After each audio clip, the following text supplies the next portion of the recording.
ভেদা গৌরব মুভিটি গৌরব তিওয়ারির বাস্তব জীবনের ঘটনা ও তদন্ত নিয়ে তৈরি। ভূতই যেন তার ভবিষ্যৎ ঠিক করে দিয়ে গেল। তাই মৃত্যুর পরেও খবরের চর্চায় রয়ে গিয়েছে ইন্ডিয়ার প্রথম প্যারানর্মাল ইনভেস্টিগেটর গৌরব তিওয়ারি। সম্প্রতি দিল্লির দ্বারকা এলাকায় নিজেদের ফ্ল্যাটের বাথরুম থেকে উদ্ধার হয় গৌরবের মৃতদেহ। গলায় কালো ফাঁসের দাগ। প্রাথমিক তদন্তের পরে পুলিশের অনুমান, গলায় তোয়ালে জড়িয়ে বাথরুমের রড থেকে ঝুলে আত্মহত্যা করেছে ৩২ বছরের গৌরব। তবে গৌরবের স্ত্রী ও নিকট আত্মীয়দের দাবি অপঘাতে মৃত্যু হয়েছে গৌরবের, ভূতের হাতে। গৌরবের বাবা উদয়বাবু আজও দাবি করছেন মাসখানেক ধরে গৌরব তাকে বলছিল অশুভ কোনো আত্মা তাকে তীব্রভাবে টানছে। এই বিষয়টাকে কেন্দ্র করেই সিরিজটিকে বানিয়েছেন পরিচালক বিক্রম খাক্কার। তাহলে চলুন আর কথা না বাড়িয়ে এক্সপ্লেনেশন শুরু করা যাক। প্রথম সিনেই আমরা দেখি ইন্ডিয়ার প্রথম প্যারানর্মাল ইনভেস্টিগেটর গৌরব তিওয়ারির মৃতদেহ পোস্টমর্টমের জন্য শোয়ানো রয়েছে।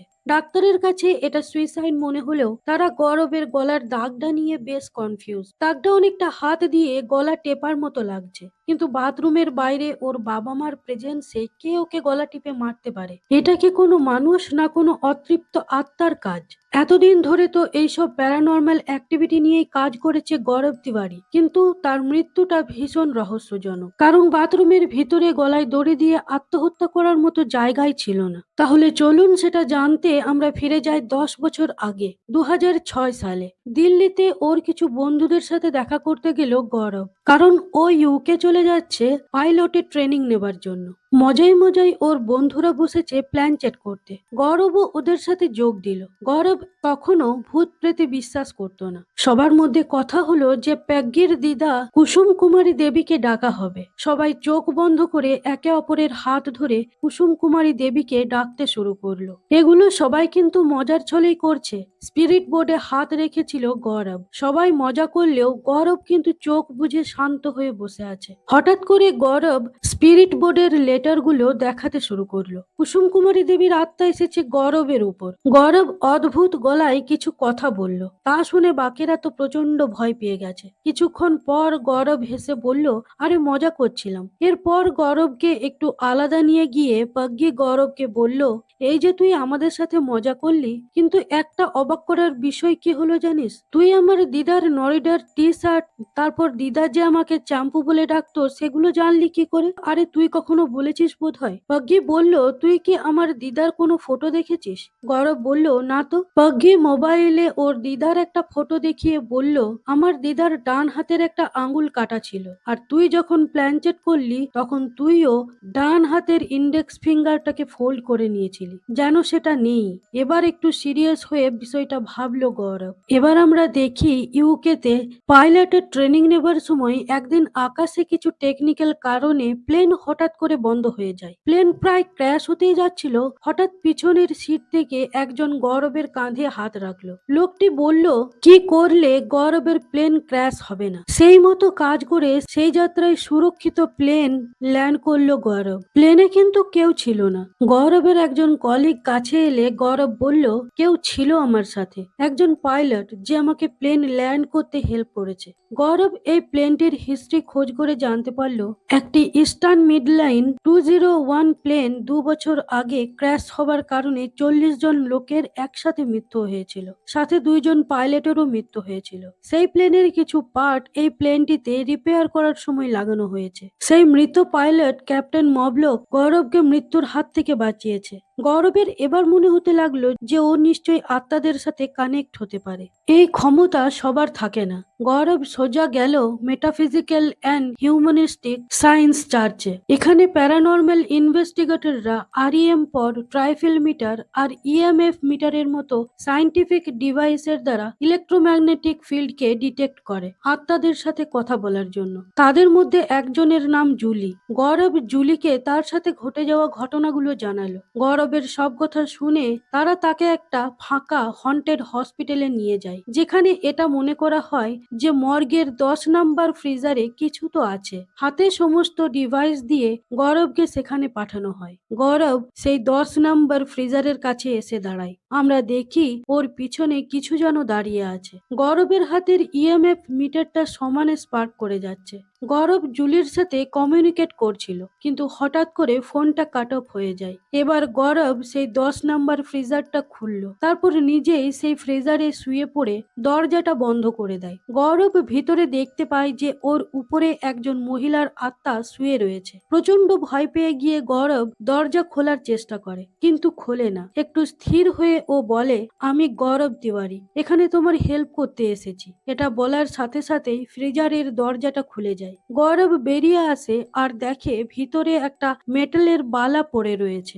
গৌরব সেটা জুলির কাছে নিয়ে এসে দেখায়। জুলি বলে ওখানে মারিন ব্রাউন নামে একজন মেয়ের আত্মা বহুদিন ধরে রয়েছে। অনেকেই ওর সাথে কানেক্ট করার চেষ্টা করেছে, কিন্তু সফল হয়নি। জুলি বলে গৌরবের আত্মাদের সাথে কোনো স্পেশাল কানেকশন আছে। ফ্লাইটে স্পিরিটদের কথা স্কুল অথরিটির ফালতু বলে মনে হয়। গৌরব তার সাথে ঘটে যাওয়া ঘটনাটা বলে আর নিজে আবার প্যারানর্মাল ইনভেস্টিগেটর হিসেবে কাজ করবার জন্য ডিসিশন নেয়। ও সোজা প্লেনের ট্রেনিং ছেড়ে দিয়ে বাড়ি ফিরে আসে।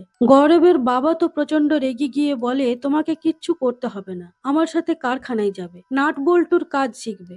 গৌরব অনেক বোঝালেও ওর বাবা বোঝে না। পরদিন গৌরব কারখানায় যায়, কিছু যন্ত্রপাতি দেখে, কিন্তু এ কাজে ওর কিছুতেই মন বসছে না। টিফিন করার সময় গৌরব দেখলো একটা নিউজ পেপারে লেখা রয়েছে হকিংস বয়েজ হোস্টেলে একটা ছাত্রের উপরে ভূতে হামলা করেছে। গৌরব সোজা হকিংস বয়েজ হোস্টেলে পৌঁছে যায়। সেখানকার মেট্রনের সাথে কথা বলে 213 নম্বর রুমে যায়। ইএমএফ মিটারে বেশ ভালো সাইন পাচ্ছিল গৌরব। হঠাৎ সেখানের বাথরুমের দরজা খুলে যায়। গৌরব ধীরে ধীরে সেই বাথরুমটাতে ঢোকে। আয়নার সামনে গিয়ে গৌরব দেখলো এখানেই সাইন সবচেয়ে বেশি। আয়নার পিছনে একটা কাভার ছিল, হঠাৎ করে সেটাও খুলে গেল।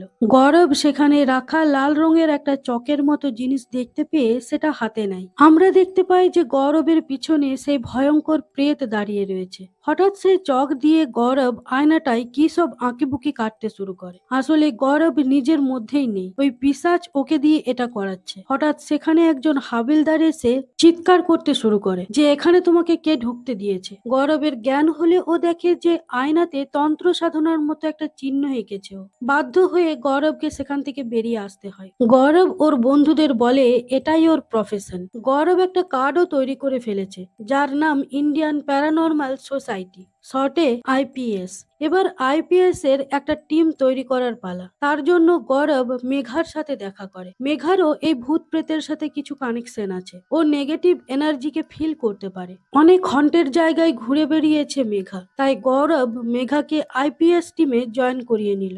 এরপর রাজ বলে একটা ছেলের কাছে গেল ওরা। ও নাইট ভিশন ফটো দারুণ তোলে, তাই ওকেও জয়েন করলো গৌরব। এই রাজই ওদের নিয়ে গেল মুম্বাইয়ের গোরেগাঁওয়ের 14 রয়্যাল ভিলাতে, যেখানে রাজের কাজিন বিক্রম খান্ডেলওয়াল এবং তার স্ত্রী দিশা 2 বছর ধরে আছে। কিছুদিন ধরে ওদের কুকুর ব্রুনো কেমন অস্বাভাবিক ব্যবহার করছে। একদিন ব্রুনো খাটের তলায় চুপচাপ বসেছিল। দিশা তার পাশে একটা কালো ছায়া বসে থাকতে দেখতে পেয়েছিল। গৌরব, মেঘা আর রাজ বিক্রমের বাড়ি গিয়ে পৌঁছালো। দেখলো ব্রুনো বিক্রমের রুমের জানলার কাছে বাইরের দিকে তাকিয়ে বসে আছে। জানলা খুলতে গেলে ব্রুনো খুবই আক্রমণাত্মক হয়ে উঠছে আর ওখান থেকে নড়ছেও না। দিশা বলল, একদিন রাত্রে আমি সেই আত্মাকে নিজের চোখে দেখেছি। আমি আমার রুমে শুয়ে পড়ার পর হঠাৎ করে টিভিটা অন হয়ে যাচ্ছিল, টেবিল ল্যাম্পটাও পড়ে যাচ্ছিল। তারপর আমার চাদর ধরে কেউ টানছিল। পাশ ফিরেই আমি সেই আত্মাকে দেখতে পেয়েছি। মেঘা দেখলো ঘরের কোথাও কিছু নেই, শুধুমাত্র জানলার কাছে গেলে ইএমএফ মিটারের স্পার্কিং প্রচন্ড হাই হয়ে যাচ্ছে।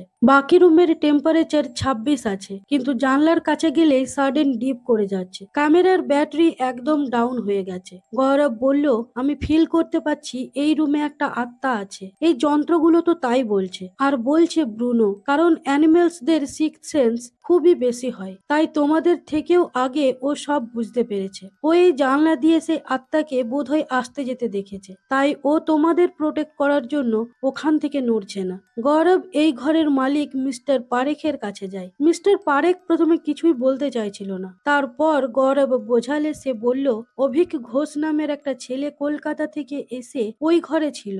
অভিক গায়ে আগুন লাগিয়ে ওই ঘরেই আত্মহত্যা করেছিল। এবার ওই রুমটাতে একটা সিসিটিভি লাগানো লাগানো হলো। জানলার দু সাইডে দুটো মোশন সেন্সর রাখা হলো, যেটা আত্মার এনার্জিকে ডিটেক্ট করতে পারে। আর রাজ সমস্তটা ভিডিও করছিল। রাজ অভিকের সঙ্গে কানেক্ট করার জন্য বলল, অভিক, আমি গৌরব তিওয়ারি, আমি তোমাকে সাহায্য করতে এসেছি। অভিক, আমি জানি যে তুমি এখানেই আছো, আমাকে একটা ইশারা দাও। সম্পূর্ণ ঘর হঠাৎ প্রচন্ড ঠান্ডা হয়ে গেল আর সেন্সর গুলো বিপ করতে শুরু করলো। গৌরব বলল, অভিক, তুমি কি চাও যে আমি জানলাটা খুলি? আবার একটা বিপ হলো, তার মানে হ্যাঁ। গৌরব জানলাটা খুললেই কেউ যেন ওকে পিছন থেকে ধাক্কা দিল, কিন্তু গৌরব নিচে পড়ে যায়নি। মেঘা আর রাজ দৌড়ে গিয়ে দেখলো গৌরব রেলিং ধরে ঝুলছে। গৌরব উঠে এসে বলল যে আমাকে ধাক্কা দিয়েছিল, আমাকে পড়ে যাওয়ার হাত থেকে সেই বাঁচিয়েছে। সবাই দেখলো যে গৌরবের হাতে কালো দাগ স্পষ্ট। গৌরব বলল, ও যেন আমাকে ওয়ার্ন করতে চাইছিল। গৌরব আবারও বলল, 2 বছর ধরে তো এরা এখানেই আছে, এতদিন তো অভিক কিছু করেনি, তবে আজ হঠাৎ করে কি হলো যে অভিক ভায়োলেন্ট হয়ে গেল? পরের সিনে আমরা দেখি প্রেজেন্ট দিনের ঘটনা। রাইটার আইরিন গৌরব তিওয়ারির জীবনী নিয়ে একটা বই লিখছে, সেই কারণে ও মেঘা, রাজ আর সিদ্ধার্থের কাছে দেখা করতে এলো। এখন সিদ্ধার্থ মানে সিড কিভাবে আইপিএস জয়েন করেছিল সেটা আমরা পরে জানতে পারবো। মেঘা আইরিনকে একদম পছন্দ করছিল না, কারণ আইরিন এসব ভূত প্রেতে কোনোদিনই বিশ্বাস করে না। ও গৌরব তিওয়ারিকে একসময় ফেক বলেছিল, তাই গৌরব সম্বন্ধে কোনো কথাই ও আইরিনকে বলতে রাজি নয়। কিন্তু আইরিন জানে গৌরবের সম্বন্ধে এদের থেকে ভালো আর কেউ জানে না। আইরিনের মতে বাথরুমের ভিতরে গলায় দড়ি দিয়ে আত্মহত্যা করার মতো কোনো জায়গায় নেই। তাহলে গৌরব কিভাবে মারা গেল সেটা জানতে হলে আমাদের আবার পিছনে যেতে হবে। ফিরে যায় আবার সেদিনের ঘটনায়, যেদিন অভিকের আত্মা গৌরবকে ধাক্কা দিয়েছিল। সেদিন রাত্রেই গৌরব বিক্রমদের ঘরে গিয়ে দেখে বিক্রমের রুমের জানলার কাঁচ ভাঙা, আর অভিকের আত্মা ব্রুনোর উপর অ্যাটাক করেছে। ক্যামেরার ব্যাটারিও ডেড দেখাচ্ছে। গৌরব বলল, অভিক, ব্রুনোকে যেতে দাও। সেই সময় একটা ফোন আসে। বিক্রম সেটা রিসিভ করতে গেলে দেখলো ফোনটা প্রচন্ড গরম, হাত থেকে পড়ে গেল। গৌরব সেটা তুলে নিয়ে হ্যালো করতে ও প্রান্ত থেকে কিছু একটা শুনতে পেল, তারপর ফোনটা কেটে গেল। ব্রুনোকে হসপিটালে নিয়ে গেল বিক্রম। পরদিন সকালে দিশা রান্নাঘরে ফোনে কারোর সাথে কথা বলতে বলতে কাজ করছিল। হঠাৎ করে washing machine, toaster, gas oven, micro oven সব একসাথে চলতে শুরু করলো আর প্রচন্ড আওয়াজ হতে শুরু করলো। সেই আওয়াজে ভয়ে কানে হাত দিয়ে বসে পড়লো দিশা। গৌরবকে ডেকে পাঠালো দিশা। গৌরব একাই এসেছিল। গৌরব বলল, আমি আজ অভিকের বাবা মায়ের সাথে ফোনে কথা বলেছি। ওনারা বললেন যে অভিকের একজন গার্লফ্রেন্ড ছিল, সে ওকে চিট করায় অভিক আত্মহত্যা করেছিল। রিসেন্ট তোমার আর বিক্রমের মধ্যে কি কিছু হয়েছে? কারণ এতদিন তো অভিক কিছু করেনি, তো এখন কি এমন হলো যে অভিক রেগে গেল তোমাদের উপর? গৌরব বলল, কাল রাতে তোমার ফোনে নিধি নিউ নামে একটা ফোন এসেছিল। দিশা বলল, হ্যাঁ, নিধি আমার গার্জেন। কিন্তু গৌরব বলল, আমি যখন ফোনটা তুলি তখন একটা ছেলে বলল, দিশা, আমরা কাল দেখা করছি তো। গৌরব বলল, তোমার সাথে কি কারোর অ্যাফেয়ার চলছে দিশা? দিশা ঢোক গিলে বলল, হ্যাঁ, বিক্রমের বেস্ট ফ্রেন্ডের সাথে। গৌরব বলল, বিক্রম এটা জানে না তাই তো? এই জন্যই অভিকের আত্মা প্রচন্ড রেগে গেছে, কারণ ওর সাথেও ঠিক এমনটাই ঘটেছিল। দিশা কাঁদতে কাঁদতে বলল, আমি ছেড়ে দেবো, প্লিজ অভিক, তুমি ব্রুনোকে ছেড়ে দাও। এরপর ব্রুনো সুস্থ হয়ে বাড়ি ফিরে এলো। তারপর থেকে ওই ঘরে অভিকের আর কোনো সমস্যা হয়নি। এবার আমরা ফিরে আসি আবার প্রেজেন্ট ডেতে। আইরিন আবার মেঘাদের সাথে কথা বলতে গেছে। জিজ্ঞেস করলো, 7ই জুলাই সকালে ঠিক কি হয়েছিল? মেঘা বলল, গৌরবকে তো আরো অনেকে জানতো, তাদের সাথে কথা বলো। রাজ বলল, সাইকিয়াট্রিস্ট নিহারিকা স্যাগাল গৌরবের কলেজ লাইফের বন্ধু ছিল, ওর সাথে কথা বলতে পারো। কিন্তু ডক্টর নিহারিকা কিছুতেই আইরিনের সাথে কথা বলতে রাজি হলো না।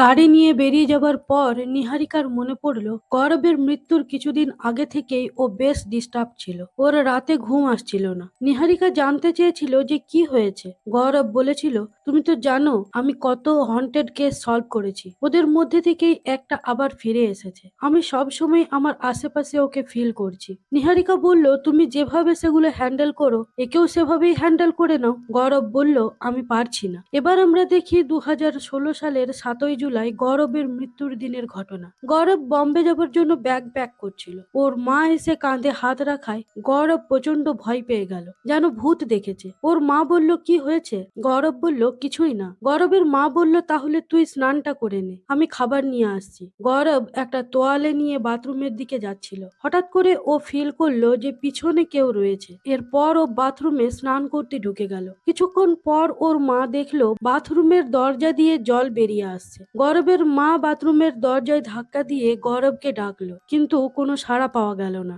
তখন গৌরবের মা ওর বাবাকে ডাকে। কিছুতেই দরজা খুলছে না দেখে ওর বাবা বাথরুমের দরজা ভেঙে ভিতরে ঢুকে দেখলো গৌরবের মৃতদেহ মেঝেই পড়ে রয়েছে, গলায় সেই তোয়ালে জড়ানো। সাথে সাথে চারিদিকে টিভিতে, নিউজ পেপারে, খবরে চেপে গেল যে প্যারানর্মাল ইনভেস্টিগেটর স্পেশালিস্ট গৌরব তিওয়ারি নিজের বাথরুমেই সুইসাইড করে মারা গেছে। আইরিন পুলিশ স্টেশনে গিয়ে গৌরবের পোস্টমর্টমের রিপোর্ট জানতে চাইল। নিজেই নিজের গলা চেপে মৃত্যু। আইরিন বলল, সেটা কিভাবে সম্ভব? নিজেই নিজের গলা মৃত্যুর আগে পর্যন্ত কিভাবে চিপে থাকতে পারে? কিন্তু অফিসার এই বিষয়ে আর কোনো কথা বলতেই রাজি হলো না। পরদিন সকালে আইরিন আবার মেঘাদের সাথে কথা বলতে গেল। সেই সময় আইরিনকে বারবার করে ফোন করছিল মনীষের বোন। আইরিন কাছে গেলে মনীষের বোন বলল, মনীষ কাল রাতে আমার স্বপ্নে আবার এসেছিল, কিছু বলতে চাইছে। আইরিন বলল, মনীষ মরে গেছে, ও আর কোনো দিন ফিরবে না। মনীষের বোন বলল, ও ফিরে এসেছে। আইরিন বলল, ঠিক আছে, এই বিষয়ে আমরা কাল কথা বলবো। মনীষ আইরিনের বয়ফ্রেন্ড ছিল। আইরিন সিডকে জিজ্ঞেস করলো, তুমি আইপিএস কখন জয়েন করলে? সিড বলল, কয়েক বছর আগে, বাছুয়ার জন্য। একদিন আমরা 3 বন্ধুরা, আমি, বিবেক আর নীরজ, উইকেন্ড ট্রিপের জন্য বেরিয়েছিলাম। আমি পরীক্ষায় ফেল করেছিলাম, তাই মুড অফ ছিল। হঠাৎ করে রাস্তায় একটা বাচ্চা ছেলেকে দাঁড়িয়ে থাকতে দেখে আমি চিৎকার করে গাড়ি থামাতে বলি, কিন্তু ওরা কেউ তখন সে বাচ্চাটাকে দেখতে পায়নি। তারপর আমরা যে হোটেলে ছিলাম সেখানে রাত্রে দরজা ধাক্কা দিয়ে বাচ্চাটা আমাকে আবার দেখা দিয়েছিল। বাচ্চাটা যে একটা আত্মা ছিল সেটা আমি বুঝতে পেরে গিয়েছিলাম। তারপর বিবেক হোটেলের বাথরুমে সেই বাচ্চার আত্মাকে আবার দেখতে পাই। ভয় পেয়ে সেই রাতে আমরা হোস্টেলে ফিরে আসি। সেদিনের পর থেকে প্রায়ই আমরা ওই বাচ্চাটাকে দেখতে পাচ্ছি, কিন্তু আর কেউ দেখতে পাচ্ছে না। তাই আমরা গৌরব তিওয়ারির কাছে গিয়ে সমস্ত ঘটনাটা বলেছিলাম। ওরা আমাদের গাড়ি চেক করেছিল, কিন্তু কিছুই পায়নি। গৌরব বলল, পঞ্চগণিতে এরকম কিছু কেস আছে যেখানে আত্মারা পিছনে পড়ে যায়। লোকালস ওদের লেচার্স বলে, যাদের নিজেদের কোনো ঠিকানা থাকে না। অন্যদিকে সেই রাতেই নীরজ ওর বাড়িতে সে বাচ্চাটাকে বারবার দেখতে পাচ্ছিল, যেন সেই বাচ্চাটা ওকে কিছু বলতে চাইছে। এদিকে আইরিন গেল মনীষের বোনের সাথে দেখা করতে। সে বলল, মনীষ আমার স্বপ্নে এসে বলেছে এই বইটাকে ওর রুমে গিয়ে খুঁজতে, আর পেজ নাম্বার 94টা দেখতে বলেছিল। আইরিন পেজ নাম্বার 94টা খুলে দেখলো সেখানে একটা কবিতার লাস্ট প্যারাকে